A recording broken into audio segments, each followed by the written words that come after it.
What's up, everybody? Welcome back to the RonnieV show. We have some massive things to talk about in today's weekly preview. The United States has actually just moved B-2 bombers into Guam preemptively for potentially a strike on Iran within the next 2 weeks. This could actually lead us into a pullback that the charts are starting to show us, and that is exactly what we're going to be talking about in this video.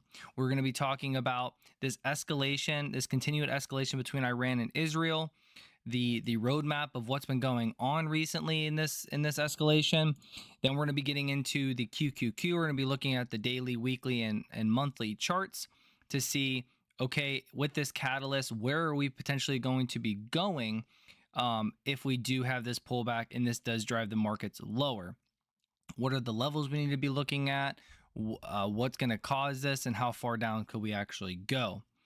Stick around to the end of the video because we're going to be actually going over some really hot stocks right now in the markets. We're going to be talking about HIMS, OSCR, IREN, DLO, Zeta, Marvel, SOFI, Circle, AMD, Hood, NBIS, and we're going to round it out with OPFI.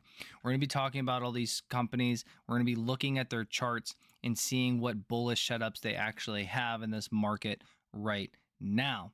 So without further ado, let's get into this craziness that we have here.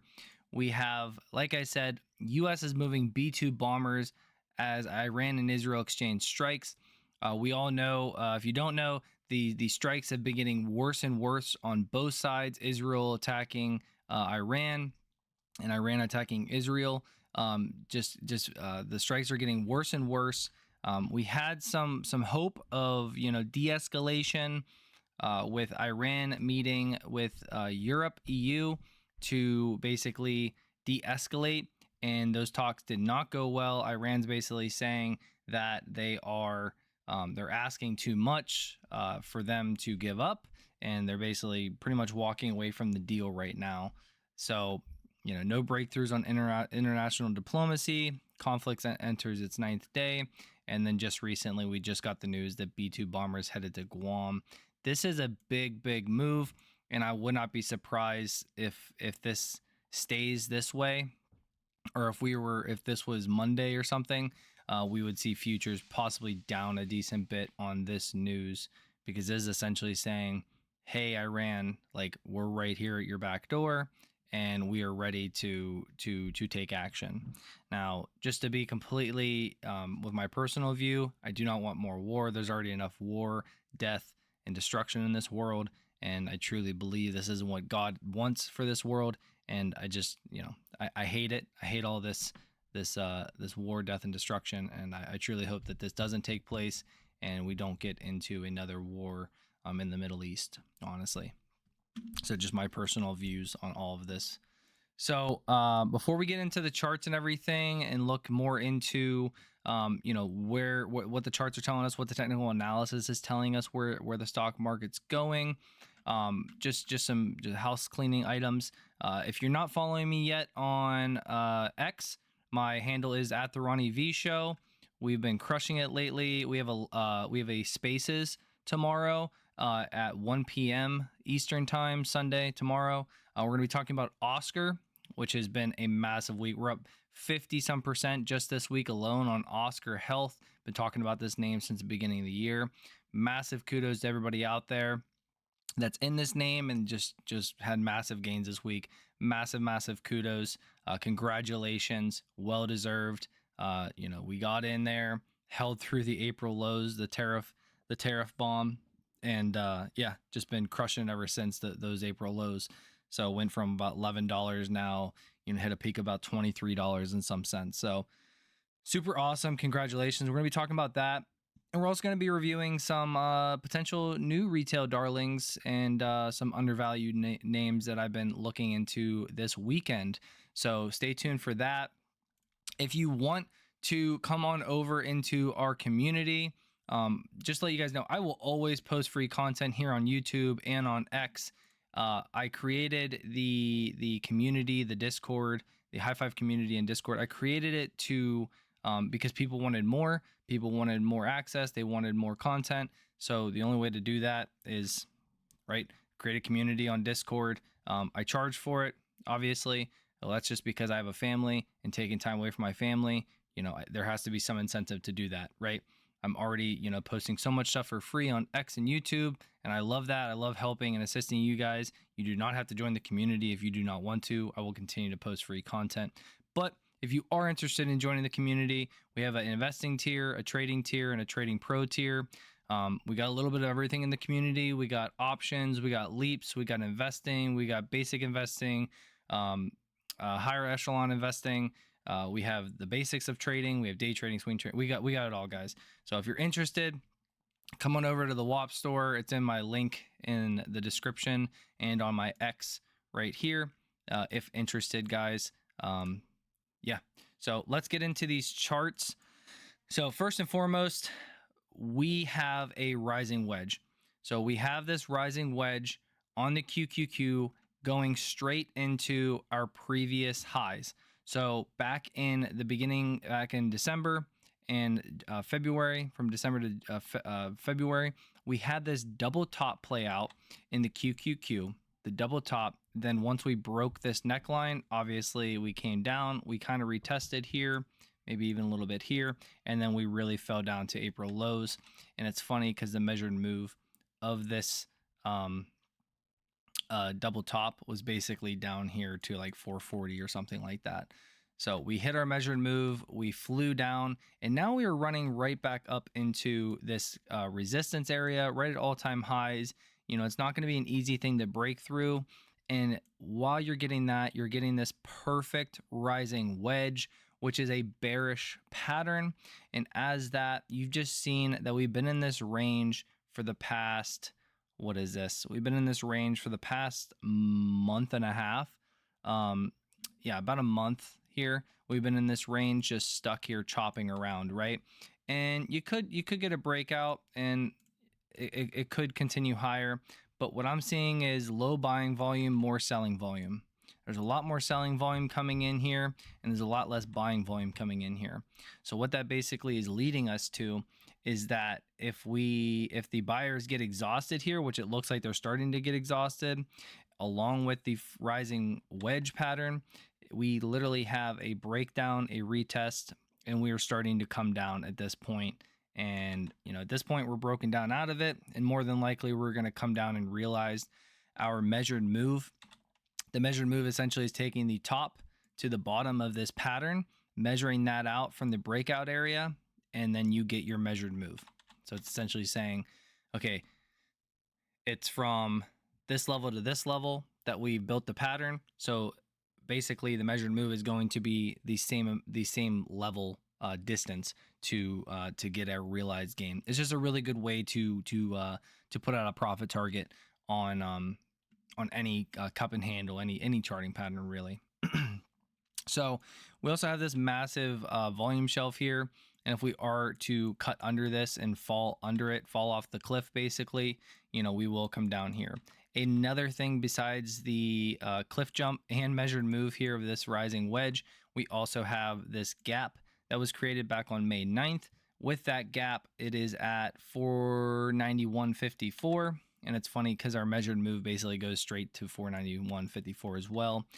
And we're basically looking at, from the breakdown point, we're looking at a 6.68% pullback in the QQQ. So that's why I've been saying, hey guys, we need to be cautious. Things are starting to get, pretty crazy out there. Risk, people are really starting to pump up the risk, and a lot of these meme names and a lot of these smaller cap companies are really starting to go crazy mode, kind of euphoric, right? You have Chamath talking about doing a SPAC, and yeah, man, you kind of got, things that are happening kind of like they did in 2021, in 2022, before we had that bear market that started. Not saying we're going into a bear market, but I do see a healthy 4 to 7% pullback in the QQQ overall, just based off this pattern right here. If we go to the weekly chart, something I posted about on X was this right here. Since 2023 on the weekly chart, every time we've had an inverse hammer candle, You see them right here. 1, 2, 3. 3 inverse hammer candles. Every single time we had that, it was followed by a pullback or a correction on the QQQ. And what did we just have 2 weeks ago? The week of June 9th, we printed a perfect, I'll zoom in here for you guys. On June 9th, we printed a perfect hammer candle right here. And now we're basically, this is basically a double hammer candle. You can call this a double wick top. You can call this a tweezer top. You can call it a lot of different stuff, guys, but it does look like we were about to pull down here to fill this gap down here. On the weekly chart, it looks bearish as well. And so you had your run up here, you had your topping out, you had your massive pullback. Sorry. Had your topping out, had your massive pullback, had your V-shape recovery essentially, but it's not a full V-shape because we didn't eclipse our all-time highs yet. It could still happen, obviously. This could just be a little bit of a breather before we do break through, but I'm not seeing that. I'm seeing at least a 4 to 7% pullback before we do get that, push again through all-time highs. But essentially, had our topping out, came down pretty hard, and then basically topping out again slightly lower, and then we could come down here to make a higher low and then continue higher. We could also come down and have a deeper correction, or that would be a bear market. If we broke these April lows, then we're basically in a bear market at that point and a market crash. So just some things to think about, guys, on the daily and the weekly. Things are not looking good. Things are not looking bullish at all right now. And then on the monthly, we're just hitting a lot of resistance up here at this wick top area. And yeah, I mean, things just do not look the greatest right now. Even though it feels great because a lot of companies that we're in, Oscar, Hims, a lot of these retail names are doing really, really well. And that's awesome, but we just have to understand that the overall market, where that goes, is really going to dictate where stocks go at the end of the day. Another thing I'd like to talk about is oil. Oil's really running right now. It's been running since May 5th. And recently, due to all of this escalation with Iran and Israel, it's been running just a massive amount now. And the thing with oil running so much is the more it runs, the more it's going to mess with inflation. And if inflation does start to tick back up towards the upside, away from that 2% target that Fed Chair Powell and the Fed have, then that means that they're not going to cut rates for longer unless things start cracking in the economy. And the biggest thing with that is the fact that, they're usually, the Fed's usually always late. They're usually always late. They let things get really, really bad. Things start, inflation. Look at inflation a couple years ago. They let it get to like crazy levels before they started hiking rates up, and then by the time they started hiking rates up, it was already getting away from them and running away, and then things got really bad. Obviously went through a bear market there, and then those higher rates finally kind of brought that inflation down. But if oil's spiking and we get some other inflationary items like tariffs, then it could get really bad again. And the craziest thing that we could see is the Fed hike. If inflation got out of control again, and then the Fed actually had to hike rates, I mean, that would be very, very bad for the markets, because it's something that nobody sees coming, is a Fed rate hike. And if that happens, then we are going to see a bear market. We are going to see a major crash in the markets, I believe, because that just means, rates are going to go higher. We're already borrowing a lot. We already have to refinance our debt in the US. So just really, really not good stuff here, guys. There is good stuff in the overall economy, but there's also a lot of negative things in the overall economy and in the world economy. Some other world news highlights: Ukraine pushes for defense funding, so they're looking for more money, obviously, in their fight against Russia. Let's see, China flood emergency. Nothing crazy there. Pope calls for AI regulation. Yeah, we definitely should get AI regulation. Everybody cutting those dang AIs doing that ASMR fruit glass cutting. Yeah, let's get some AI regulation up in it. No, seriously, we do need AI regulation for the future, because AI is getting pretty crazy now, and we're just in the beginning stages of it. Global growth slows. So developed economies are forecasted to grow just 1.3% in 2025, with the U.S. projected at 1.6%, down from 2.8% in 2024. Key drags include weak investment and policy uncertainty. So that's definitely not good that the global economy is slowing. A lot of war out there, a lot of potential wars. Oil market on the edge. Obviously, we talked about that. That's spiking over here due to the Iran and Israel conflict. And then Japan's debt woes. Analysts warn that Japan's rising interest costs and political promises of handouts could lead to fiscal crunch. And if Japan goes down, they hold a ton of our bonds. So if Japan goes down and then they start massively selling our bonds, then things could get really, really bad quickly. And I'm not a bear, guys. I'm not trying to be a bear. I'm not trying to be bearish. I'm just trying to paint the picture that, you know, if you have a lot of gains right now, if you're up a lot, if you're in some of these hype names that are running like crazy and you're seeing all these gains, just remember that these gains are not realized until you sell. I'm not telling you to go sell your whole portfolio, but hey, you know, no one ever went broke taking a profit. So this week, maybe look at some of your names. Look at some of the frothiness of them. Maybe when we get into our charting here in a minute, maybe you can see that we're running into some resistance and we'll most likely get a pullback. I'm not trying to time the market. If you're investing for the next 5 to 10 years, stay invested, but still you might want to trim a little bit. That way you can buy a little bit more if we do get this 5 to 7% pullback in the overall market, because that will bring more opportunities, and you want to have some fresh powder on your sideline for whenever that does happen. If it doesn't happen, then you're still invested. That's the great thing about it. You know, take a little gains for yourself, build up a little cash position. If we get a pullback, great. You can add some more great positions, buy in more, get more shares for free. Basically, you get some shares for free because you have gains over top of the amount that you already put in. So you're basically buy one get one free at that point. So yeah, guys, just something to really, really be paying attention to. There is a lot of craziness going on in the world right now. There's always craziness going on in the world, but the charts and the world are both telling us that we most likely are going to get a pullback here of 5 to 7%, if not worse. If things start cracking, if these next earnings come in worse than it's expected, you know, things can really spiral out of control, and we could see a retest of April lows if we start getting some things getting out of control. Talks of a Fed hike, inflation running out of control again, or, you know, starting to uptick again, scaring people. We could see the bond markets cause a big issue in the market to crumble. You know, if these tariffs come back on and Trump goes crazy with them again, then we could see the market tumble again if we don't start getting deals. Because at the end of the day, we really only have deals with one country right now, the United Kingdom. Everything else is just speculation and talk. So that's definitely not good. And that's definitely something we need to be, you know, talking about here, is that, you know, market's running a lot, all based on speculation, and we don't actually have deals yet on the table. We do not have signed deals on tariffs.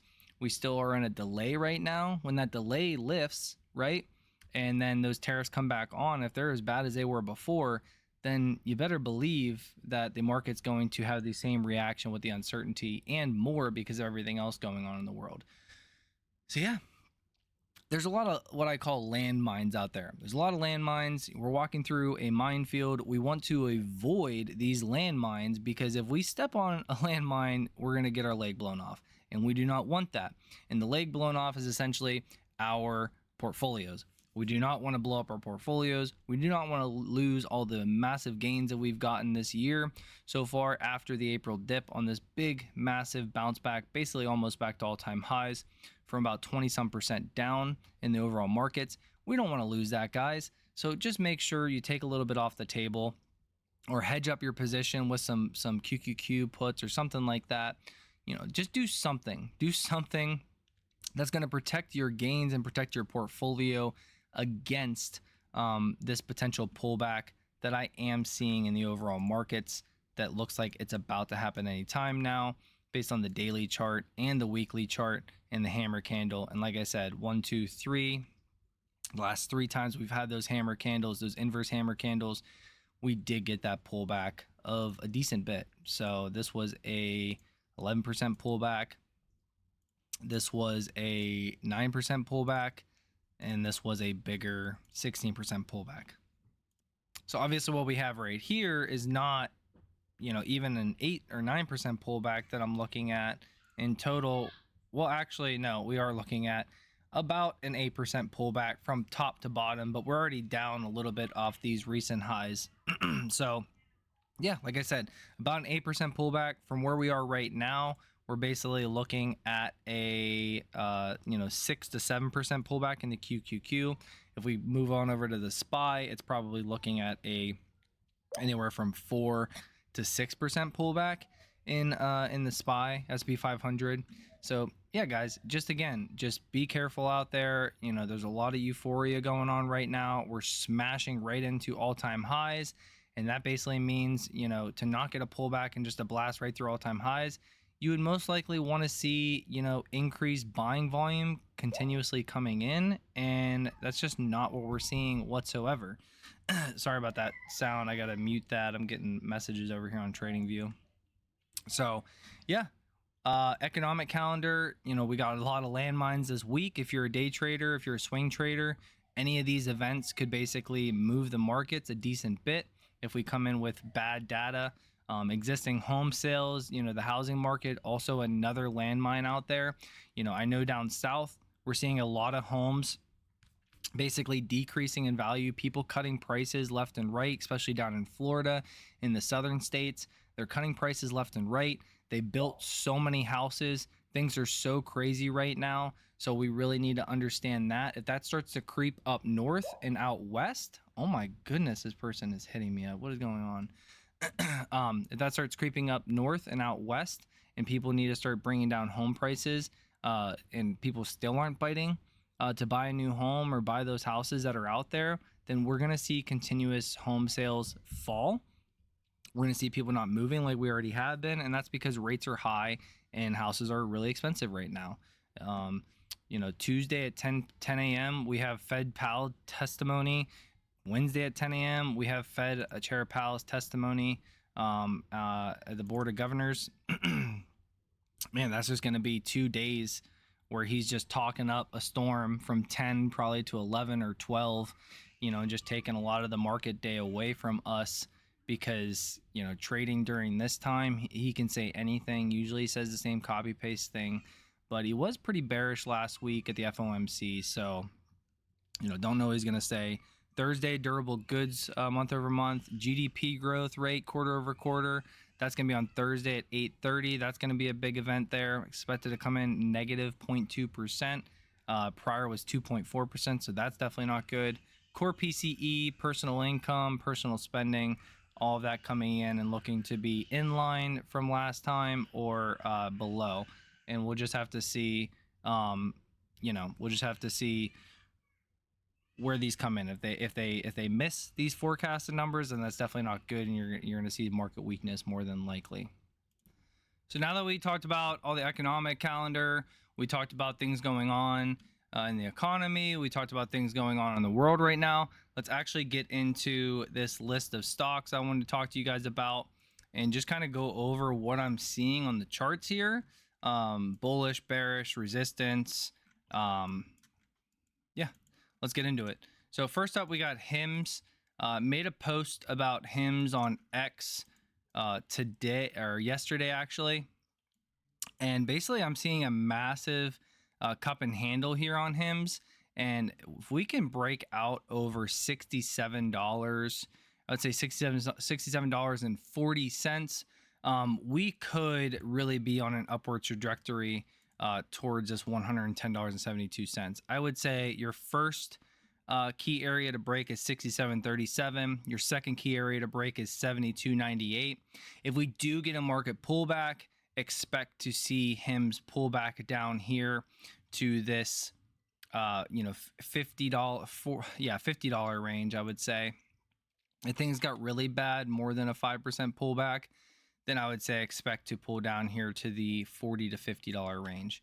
If you get a $40 to $50 range on HIMS, that's a massive buying opportunity, in my opinion, based on the fundamentals and the trajectory and growth of this company. If you get even, back down in the 50s, I still think that's a nibbling point to buy this name. But yeah, those are the levels I'm looking at on a weekly chart. We are still good to go. Still in our Williams consolidation box up here, almost at the red barrier. So only have a little bit of room left to run.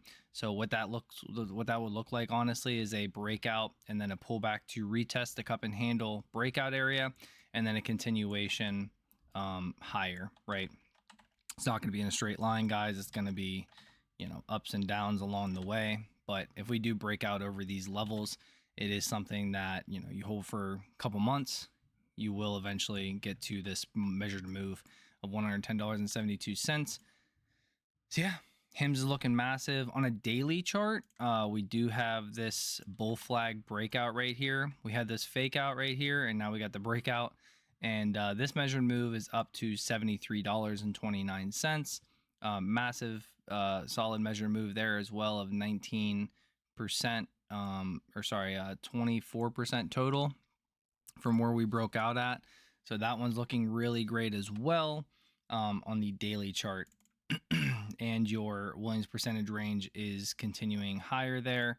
And yeah, looking really good as well. The high five indicator is green flowing up, and on the daily and weekly as well. So HIMS is looking really good. Let's get into Oscar. I posted about this one as well. Sorry, zoom out here.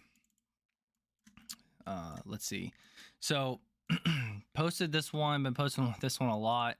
So if you were buying down here during the April lows from this, basically $11, even up to like $16 level, like anywhere in here during that pullback during April, I mean, you are so paid right now.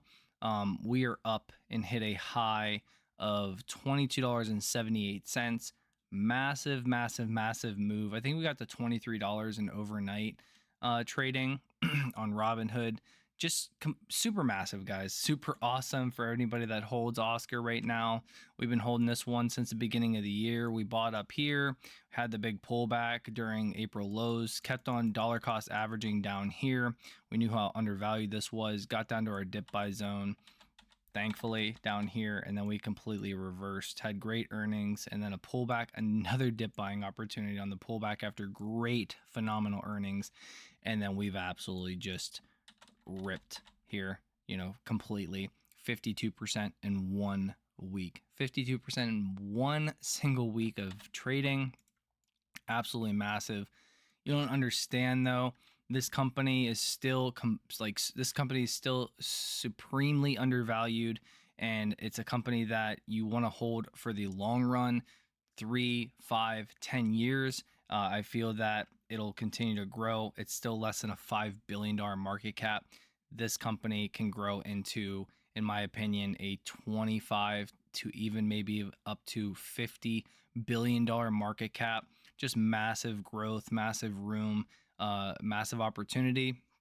And just overall, guys, they're going after a dinosaur legacy business like health insurance that has not been disrupted, that has, these companies that are just, they're not innovating, they're not making it seamless, and they're not making great, they're not partnering with AI, they're not doing these things to make it simple, cost effective.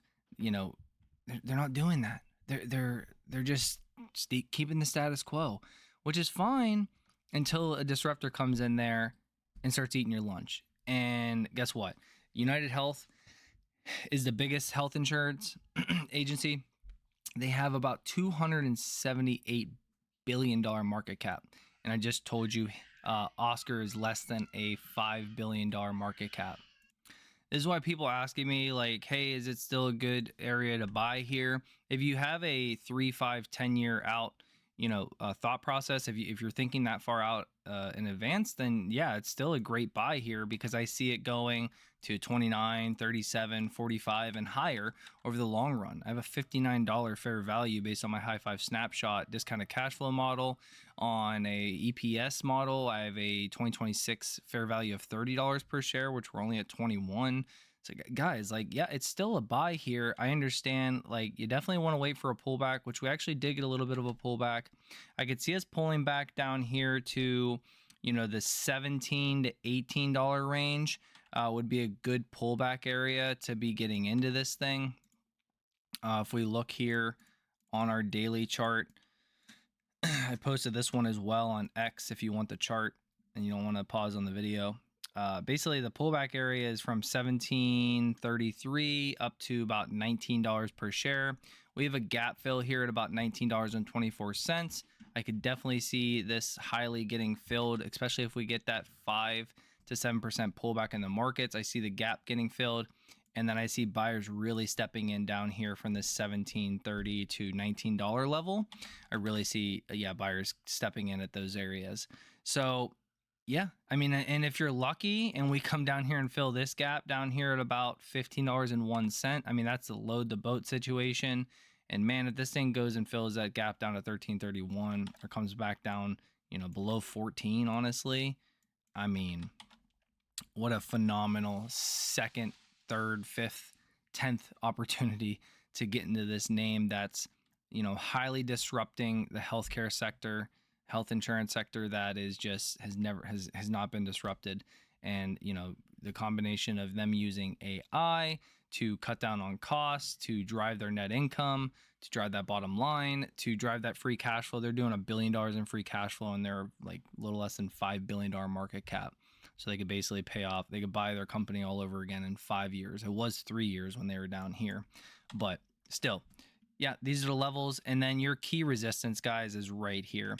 I have my covered calls. I'm selling those at about $24 and $25 for about a month out right now. And I'm only doing covered calls on the shares that I'm willing to sell at 24 and 25 and take a little bit off the table. Yeah, that's your resistance right up here from about $23 to about $24 is your resistance on Oscar. And then after that, it gets up here to about $29 to $30, and then your all-time highs, which isn't going to pose much resistance in my opinion, but you're looking at about $36 to $37. So those are your levels to buy. Those are your levels for resistance. You got some gap fills in there that we definitely come back and revisit. Oscar overall, we broke out of this handle, which could also be your bull flag. So broke out of the handle on the weekly, which could also be a bull flag. That measured move is up to about $29.03. Your all-time high move is $37.08. And this cup and handle actually has a measured move up to $45.19. You're not going to really get there unless we break out over 2377. Unless we break out, retest, hold, flip this area from resistance to support, and then we continue to make our climb. At that point in here would be, okay, yep, we're going to continue to uptrend. You don't have much to worry about. You're going to get some craziness in here, but we are going to make it up to $45 in due time. There's a weekly chart. So I'm thinking, $45.19. I don't really see that until late second half 2026 or beginning of 2027. It could take a while. Hype can always make things go a lot faster, guys. And this thing being so undervalued, like I said, fair value being $59, I could see a small chance that it could get to $45 this year. But you need the market to stay healthy. You need the economy to stay healthy. You need these hype names. Oscar's just getting hype now, but it's funny because Oscar is a hype name that's just extremely undervalued.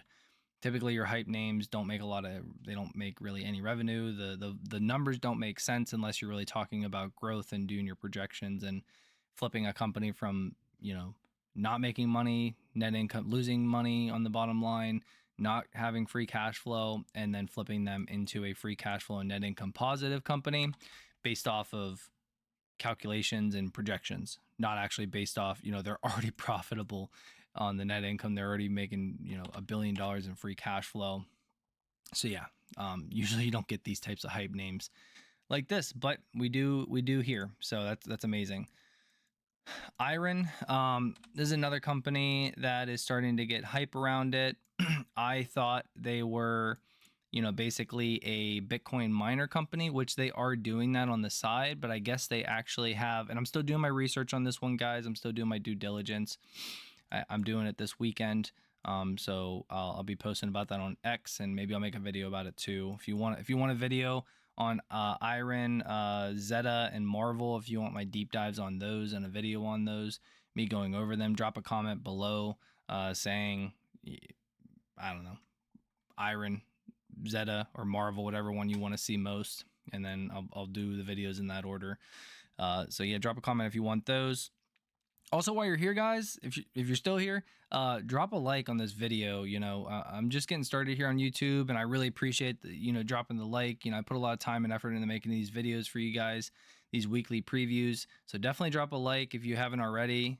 Smash that button, and yeah, let's get the growing here. IREN, just breaking out of this downtrend here, as you see on the weekly chart.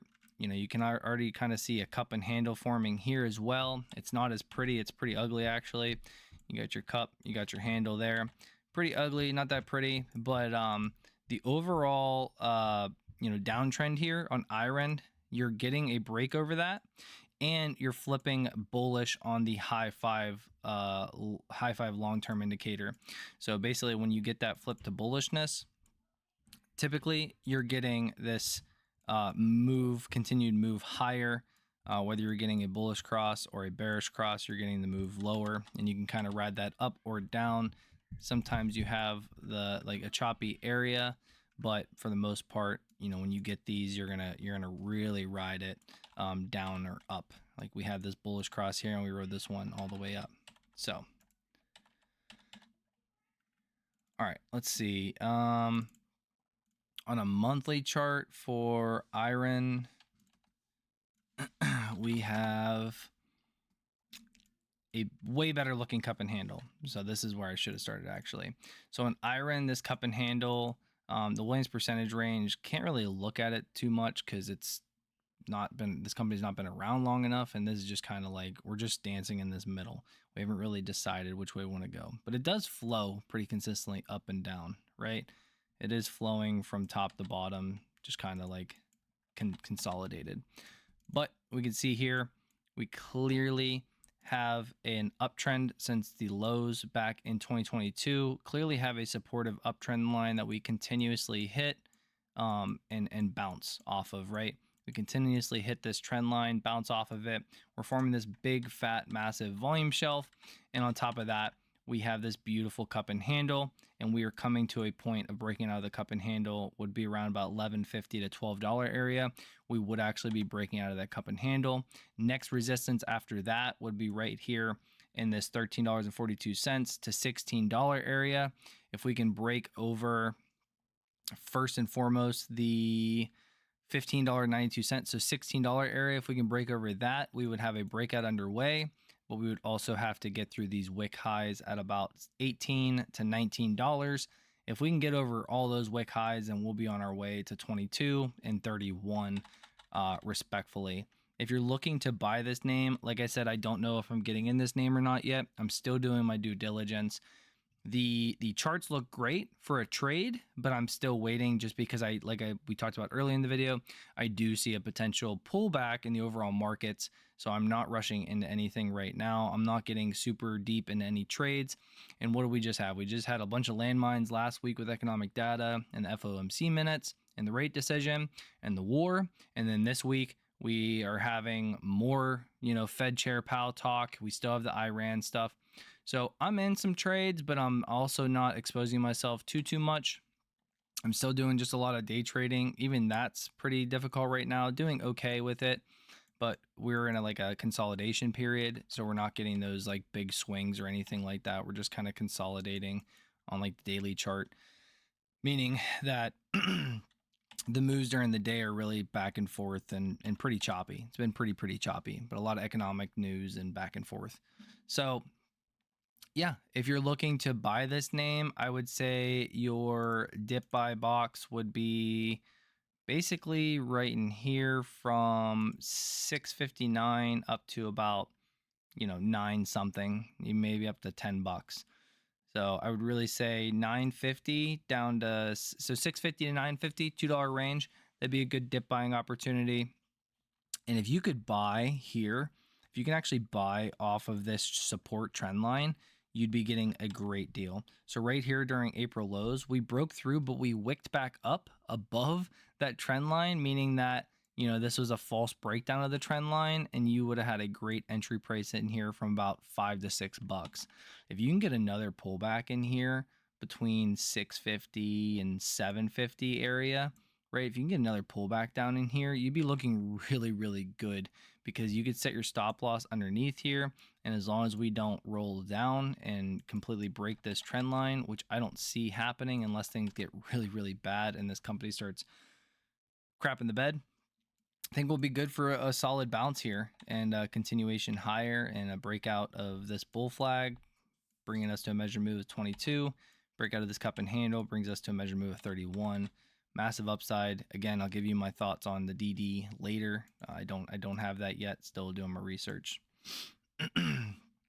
DLO is another company that I've been looking into. The fundamentals actually look good. I just have to revisit it. I was in this name end of last year, beginning of this year. I was in this name. It was looking great. I was in it back here before we crapped the bed in April, right? I was in it, and basically I was in it and then sold out of it because they were in talks they wanted to sell the company, and they were looking to fully sell the company. And so when they said that, all this trade ideas and everything that I had kind of went out the window, because when you're going to sell a company, we don't know how much you're going to sell it for. We don't know how many people are going to offer on it. We don't know if you're going to get the exact deal you want. And overall, people buying into this company for a trade or an investment may be less inclined to do so, because it's going to get bought out and they don't know where it's going to get bought out at. It could get bought out down here and they take a loss. Who knows? But got out of it. But basically now we're back. We have a cup and handle still back above and held this basically this was the downtrend. We broke out, we retested right here, and now we're climbing out of that. We're retesting this support area here, and if we can break over this $10.74 area, then basically we're going to have a move up to this breakout level of 1335 to 1435. And if we get that breakout here at about 1440, then we're going to have a cup and handle breakout, and we're going to start moving to 1726, 2220, cup and handle measured move, and then even back up here to $28.52 on a weekly time frame. And as you can see as well, our Williams percentage range is continuously climbing higher, moving up to the red barrier, getting closer to that, and then hopefully we can form a Williams consolidation box up there. If you're an investor in this company, if you want to buy more in this company, your dip buy box is essentially right here, right now. It's between this $9 and $11 range that we're in here. That would be your dip buy box. And then if we did get a deeper pullback, you'd be looking at about $6.50 to $8 range to pull back there. That's your absolute low. And that's a price that would most likely hold up and not pull back down through. Overhead resistance, already kind of talked about that, but definitely this $12 area, and then the breakout area between $13.50 and $14.40. Zeta, another name I'm going to be looking at this week and doing this weekend and doing DD on them. It's a name that has just absolutely exploded on X this week alongside Oscar, and everybody's calling for IREN, Zeta, and even some other names to be the next retail, massive retail name. And I don't really know what this company does. See, they're a technology service company, so SaaS company. That's great. Got to definitely figure out what they do some DD, see if I understand, and see if this is an investment for me and something I want to be a part of. I do see that they missed on their last EPS and they beat on their revenue. And they are EPS positive, so that's good. Are they net income positive? Not yet. Well, yeah, slightly. Well, they were last quarter. Annual, no. On an annual basis, they're not, but they are climbing higher and getting closer and closer to becoming net income positive. So that's definitely good. Something we like to see. As far as the chart, clear as day, we're in a downtrend, but looks like we're breaking out of that downtrend. So if we line it up there, we're now breaking out of that downtrend.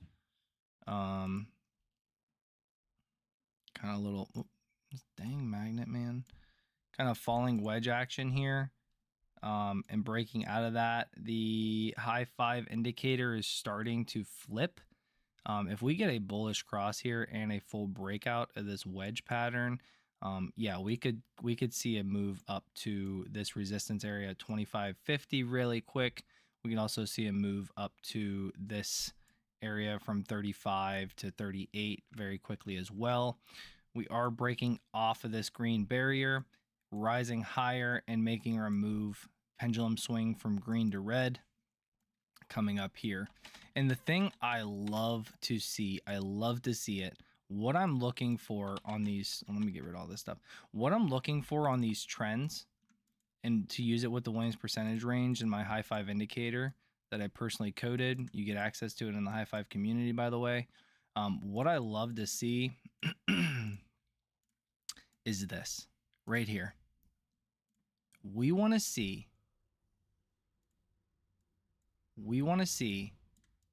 a company get very bullish, have a bullish cross on the high 5 indicator, and be bullish Williams percentage range. Then I want to see a Williams consolidation box form, and I want to stay in that Williams consolidation box for a long time.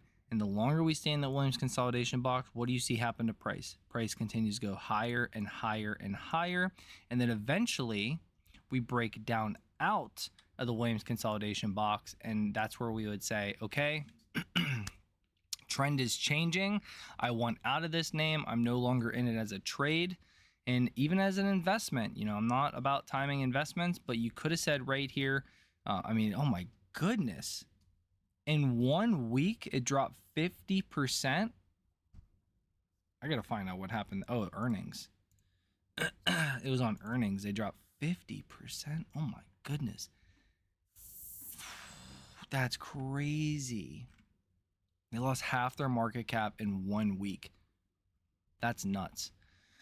But anyways, even on an investing piece, you can use this to help you and guide you in when you should be taking a lot of profits off the table as an investment, and when you should be continuously adding to your position as we continuously rise higher. And then all these profits you took up here could be redeployed back down in here for the next run up, because that's exactly what we're starting to look like. You want me to make it really easy? Ready?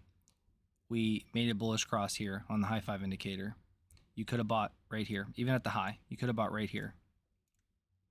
Buy there, and let's just say you sold at the bottom of this red candle. What happened at the bottom of this red candle? You broke the high 5 indicator. You flipped to red right there, and you also broke down out of the Williams consolidation box. Clear sell. Even if you bought at the top here and sold at the bottom here, in not even in like 9-10 months, you made 177% return. Not in a year, in 9 or 10 months. Massive. Then what happened? Then we got a bearish cross on the high 5 indicator. We were coming down and forming down here. Never really formed a bearish Williams consolidation box. We kept snapping back way too much and didn't like have a beautiful, nice, tight Williams consolidation box like this. We kept snapping back too much. But you could also just sat here with the high five indicator and said, okay, we're bearish. We closed on it there too. So this would have been really tough short because you had big snapbacks. But anyways, you see the high five indicator, it crosses bearish and it kind of leads you lower. It kind of leads you and shows you the path, as well as the Williams percentage range. Below negative 50 is bearish, above negative 50 is bullish. And what do we see now? We're back to bullish above negative 50. We're about to have a bullish cross, guys. We're about to have a bullish cross on the high five indicator, and we might be able to ride this one for 9 to 10 months and get another 100 and some % return on this back here to all-time highs. That would be massive. So this is definitely a name just based off the technicals, based off a potential trade. I'm really liking the looks of this. I mean, we're talking about over the last 2 years,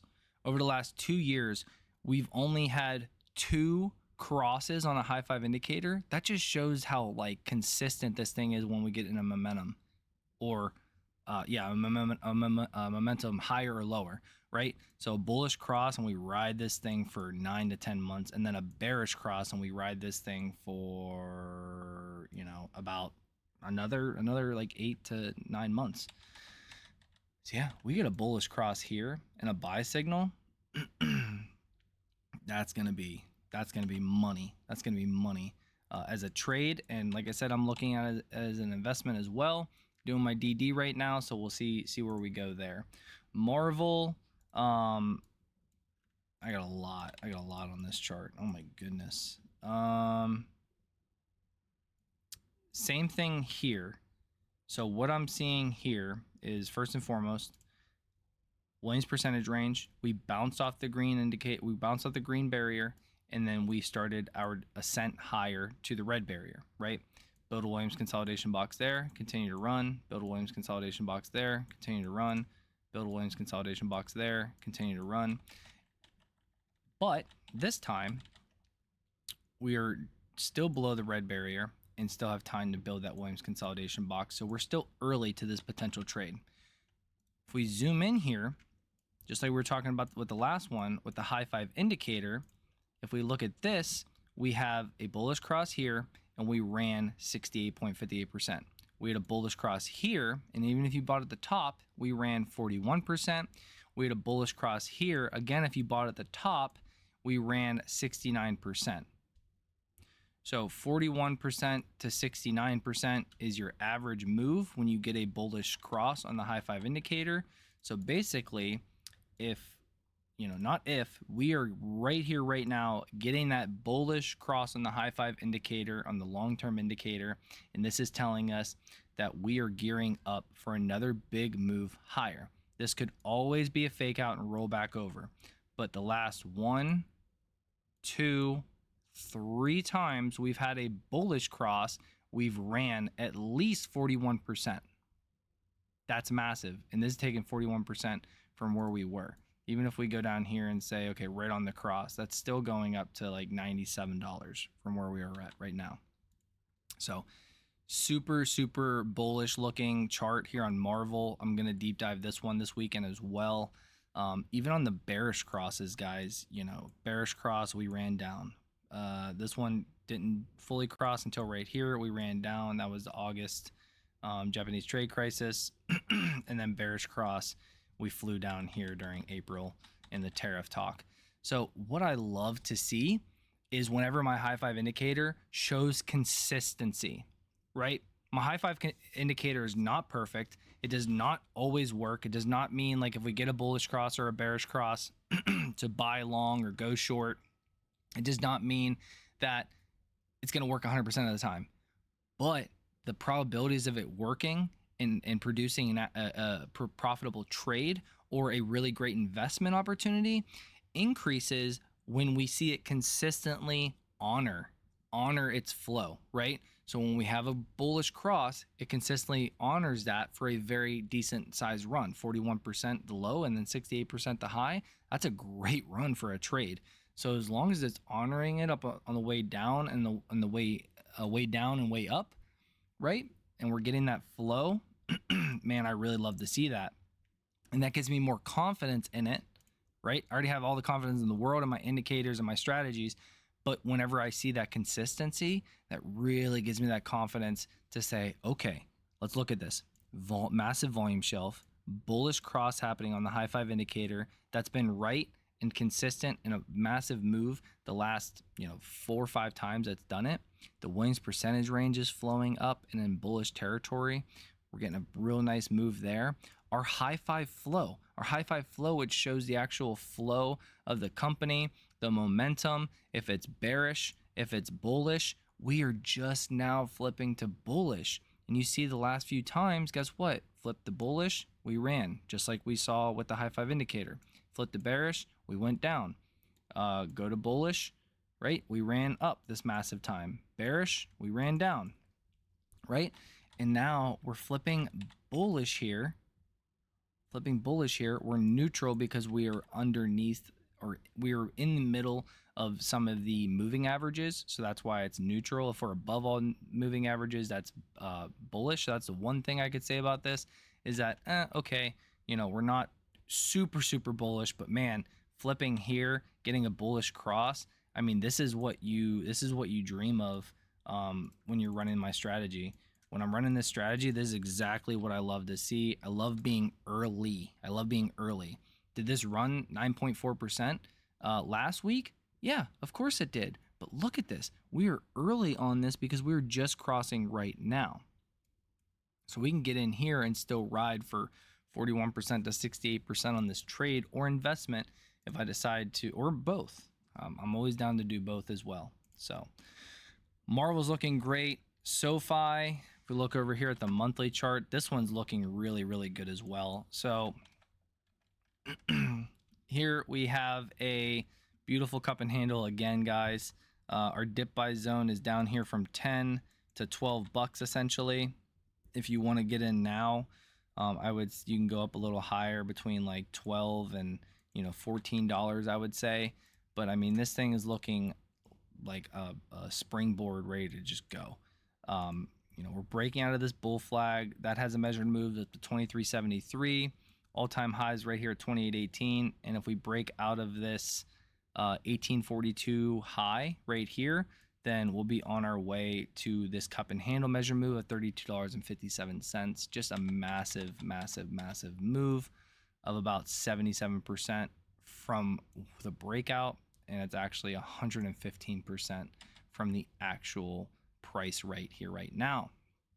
So this one looks phenomenal too. Like I just told you, some dip buying opportunities. Your resistance is clearly going to be here at 1850 down to about 1680, and then right here with all these wicks from about 2250 to 2370. So SoFi looks really good. The Williams percentage range is a little weird because we ran down below -50 and then cross back up, but we are in bullish territory. We are moving back up to the red barrier. Our high 5 flow is just consistently good here. This is a monthly chart though. I'd rather look at the weekly. The weekly bullish cross right there on the high 5 indicator. Last time we had that, we went on this massive run, had the bearish cross, went on a massive flush, and then back in here, I would just say this was not working that well with the high 5 indicator. Bullish cross didn't work out. Bearish cross worked out some, right? It was just real choppy in here. Real choppy in this area, basing out, consolidating, not really getting these big moves. But guess what? You got this big move off this bullish cross. You got this big move off the bearish cross. And now I think here off this bullish cross, we're going to see another big move, outsized move up to 1839, 2247. If you go even higher, you can maybe get up to 3257 off this cup and handle breakout on SoFi. So it looks phenomenal. Circle, flagpole. It's just a flagpole. I don't know anything about this company, honestly, but there's not even, it just IPO'd and it's just flown higher. I was looking to potentially do puts on this company just because it's just a massive flagpole. And a massive flagpole is essentially where it just runs straight up off IPO. The only consolidation it's had was right in here from 103 to about 136. We have our consolidation there. So if we, and a little bit right here from 163 to 148. Since then, it's just been a straight up flag pull. You're going to have to come back down at least to 160 to 165 in this area to retest this previous resistance. And then you can bounce and flip that into support. But you see, you're running into resistance here. You have a gap, volume shelf gap right in here to fill down to this 150 to 165 area. And then you have another bigger one and point of control down here to 120. So this is just a massive flag pull, guys. If you're in this, be careful. Take some freaking gains off the table. My goodness, this thing has gone from $65 to $240. You've made a killing. Take some gains off the table before it comes all the way back down here and you're selling in here because you don't want to give back all your gains. AMD, this one looks great. Looks absolutely great. It looks like AMD is finally going to not give us a fake out, knock on wood, and actually going to have its move. Consistent bullishness, right? Had a bullish cross here, broke out of this clear downtrend line, this vertical or this clear downtrend line, broke out of that, bullish engulfing candle here on the weekly, could have a small pullback or something if we get fed, or if we get, if we get a 5 to 7% pullback in the QQQ, yes, we could come back down here and like retest this area, or maybe even come back down to 80 to 90, 100 area. I doubt it. I think it's broken out now. I think we come back to most like 100 to 110 area. That would be your dip buy area before this thing just rip roars higher. Looks amazing on the weekly chart. On the Williams percentage range, you've already built your base of your Williams consolidation box. Now the game's easy. Bullish cross on the high 5 indicator. You're continuing higher. Now you're in the Williams consolidation box. You don't sell unless you break out of the Williams consolidation box and you see a clear, that things are going against us on the high 5 indicator as well. Or you could just sell based off a Williams consolidation box break and close outside the box. That's your safest bet when in a trade like this. And that's it. You just ride it. Like right back here, Williams consolidation box, you ran it and you could have sold at the top here when you broke out of those Williams consolidation box, and then you could have just stayed out of it, right? Because you never formed a Williams consolidation box again. You had one fake out on the high 5 indicator that said we're good, but you could also said, okay, well, we're not breaking out over this downtrend. So AMD looks really good too, guys. Looks really, really good. Hood,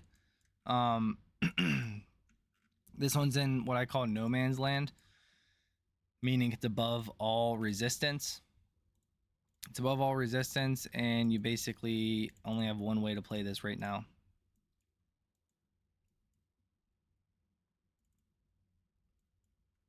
Your only way to play this is to ride this Williams consolidation box. So as long as we stay within this Williams consolidation box, you're good, and we will continue to rise higher. If we break out of this Williams consolidation box, then you need to be ready for a pullback. Definitely down here to this $65 to $68 area. So if you're looking to get in this company, honestly, guys, your best bet is probably down here at this $65 to $68 area, because you're going to have to come back to this previous resistance that we hit a top in 2025 and then fell so hard. Your best chance is going to be getting a retest of that area, flipping it from resistance to support, and then seeing a bounce off that and continuation higher. There's some gap fills down here. We could see a larger dip down to like 50 to 55 area. I just don't think it's that likely unless we see a bigger pullback than 5 to 7% in the market, honestly, because this thing's so hyped up. This thing's such a beast of a company right now. So I really just don't see it happening anytime soon, honestly. So NBIS, this one is gearing up for a big move as well. Another one that you're simply just saying, okay, we got our bullish cross, I'm in. Rising high five indicator. Now we're in a Williams consolidation box. As long as we stay within the Williams consolidation box, as long as we stay above this high five indicator, guess what? We're just going to keep rising higher. And if you break out over basically $53, $54 ish area, you got to break out of this cup and handle, and you have a measured move of 74% higher from there up to $93.42. So another name that I have done my due diligence on, I have posted a thread on this name on my X account. They're really building that AI infrastructure and attacking that market, and yeah, it just looks phenomenal, honestly. So NBIS, your dip buy levels would be if we pull back down here to this high five indicator, so about $39.20 to $42 area.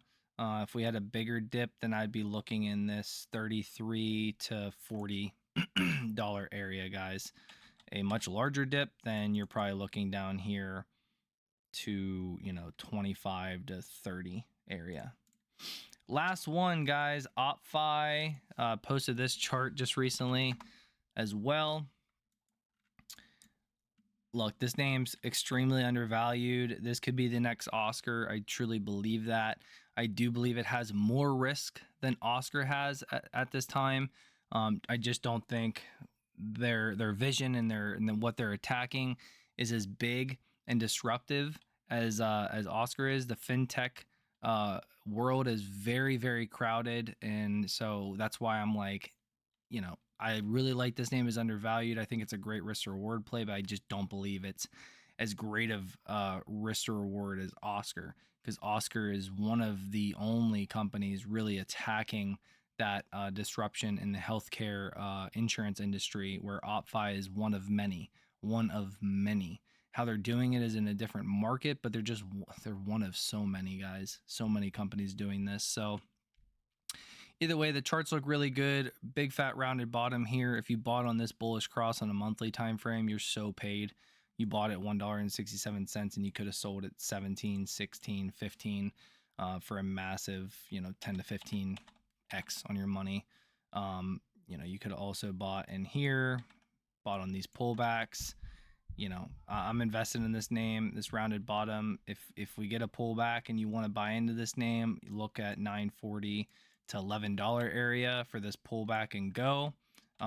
If we got a bigger pullback, we could see, if we broke this volume shelf here, then we could really see this thing dip down to, $5 again. We would probably need to be in a bear market, or this company really fumble the bag big time for something like that to happen. Rising Williams percentage range, good high five flow. Same thing over here at the base, building our Williams consolidation box on the weekly. Got our bullish cross sitting and bouncing off the high five indicator. Our bullish flow. Overall, we're bullish on the momentum, and we're bullish on the high five flow after flipping from red to green. Left, right, and center. OPFI is another phenomenal looking chart. And man, what a beast video. This was over an hour long. If you're still here, you're a beast, and you truly wanted to see all these charts and really get my analysis on all of them and see where we can, get in some good trades and get into some great companies on a dip, or see where we're breaking out. But I really appreciate you guys. Smash that like button, hit the subscribe button if you're not already subscribed. I want to try to do these weekly videos and these previews every single week for you guys as much as I can. I hope you enjoyed this video and this time together, and I really hope you guys have a continued amazing weekend, and I will catch you guys in the next one. Have a great and amazing weekend. See you guys Monday.